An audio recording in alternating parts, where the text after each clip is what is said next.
Vous connaissez sûrement Almodovar, mais peut-être moins Carlos Saura, Manuel de Oliveira ou encore Luis Buñuel. Ça tombe bien, le Festival international du film d'histoire de Pessac est là pour y remédier. Cette année, ce sont le Portugal et l'Espagne qui sont mis à l'honneur. De l'époque coloniale à nos jours, en passant par leur dictature, retrouvez l'histoire de ces deux pays dès aujourd'hui et jusqu'à dimanche. Et justement, un film en particulier retrace la chute de la dictature au Portugal. Ce film, c'est Capitaine d'Avril. Il raconte la révolution des œillets en 1974, il y a tout juste 50 ans, au travers de trois personnages. Deux militaires et une professeure de lettres. Cette femme, c'est Maria de Medeiros qui l'incarne, et elle est aussi la réalisatrice du film. Celle que certains ont pu apercevoir dans Pulp Fiction est cette année la présidente du jury. Pour ceux qui préfèrent voir l'histoire sous un autre prisme, de nombreux documentaires vous sont aussi proposés. Autre pays, autre dictature, celle de Franco de 1936 à 1975.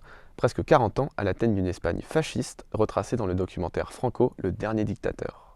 Et que serait un festival sans palmarès? 10 films d'histoire s'affrontent dans la catégorie fiction. Il ne devait être que 9, mais The Brutalist s'est invité à la dernière minute. Adrian Brody y incarne un architecte juif hongrois, rescapé de la Shoah, tout juste arrivé à New York et à la recherche du rêve américain.